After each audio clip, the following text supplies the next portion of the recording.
টানা ৩ দিন ধরে বিদ্যুৎহীন রাজধানীর অভিজাত আবাসিক এলাকা জাপান গার্ডেন সিটি। বিদ্যুৎ সংকট যেন এক নীরব দুর্যোগে রূপ নিয়েছে সেখানে। এবং ফ্রিজের খাবার নষ্ট হচ্ছে, তীব্র পানি সংকট দেখা দিয়েছে, আর অসহনীয় গরমে শিশু আর বয়স্করা নাজেহাল হচ্ছেন। আর কবে নাগাদ এই পরিস্থিতি স্বাভাবিক হবে সেই নিশ্চয়তাও মেলেনি, ফলে বাসিন্দাদের মধ্যে ক্ষোভ বাড়ছে। বিস্তারিত জানাচ্ছেন সুলতান মাহমুদ আরিফ।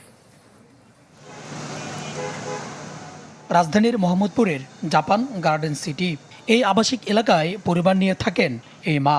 ছেলে অর্ণব এসএসসি পরীক্ষা দিচ্ছে, কিন্তু টানা কয়েকদিন বিদ্যুৎ না থাকায় তাদের স্বাভাবিক জীবনযাত্রা একেবারেই ভেঙে পড়েছে।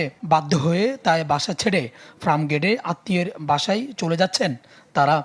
3 দিন ধরে কারেন্ট নেই। এর আগে যে পরীক্ষা ছিল ইংলিশ সেকেন্ড পেপার, সেটাতেও আমাদের কারেন্ট ছিল না। তো অন্ধকারের মধ্যে পড়ালেখা অবশ্যই একটা সমস্যা হয়। সাধারণ বাচ্চা কাচ্চাই পড়াশোনা করতে পারতেছে না। এদিকে আমার বাসায় আবার ডেঙ্গু রোগী, তার ফেসিলিটি করতে আজকে পানি নাই। বিদ্যুৎ বিভ্রাটে আরও অনেক পরিবার ছেড়ে যাচ্ছে এই আবাসিক এলাকা। জেনারেটরও কাজ না করায় সবচেয়ে বেশি কষ্টে আছে শিশু, বয়স্ক ও অসুস্থ ব্যক্তিরা।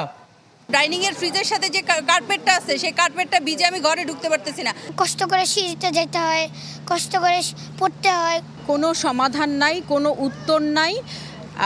আমি জানি না আসলে আমাদের এই পুরা জাপান গার্ডেন বাসীর কপালে কি আছে। আমরা 3 দিন পরে আপনাদের চ্যানেল 24-এর মাধ্যমে আমরা জানাতে পারছি হয়তোবা যে এদিকে এই ধরনের জিনিসটা হচ্ছে, প্রত্যেকটা মানুষ সাফার করছে। গেল মঙ্গলবার জাপান গার্ডেন সিটির নিজস্ব সাবস্টেশনের একটি ট্রান্সফরমার বিকল হয়ে যায়। এরপর থেকেই পুরো এলাকায় বিদ্যুৎহীন। বাসিন্দাদের অভিযোগ, এ বিষয়ে কর্তৃপক্ষকে বারবার জানানো হলেও মেলেনি কোনো সমাধান।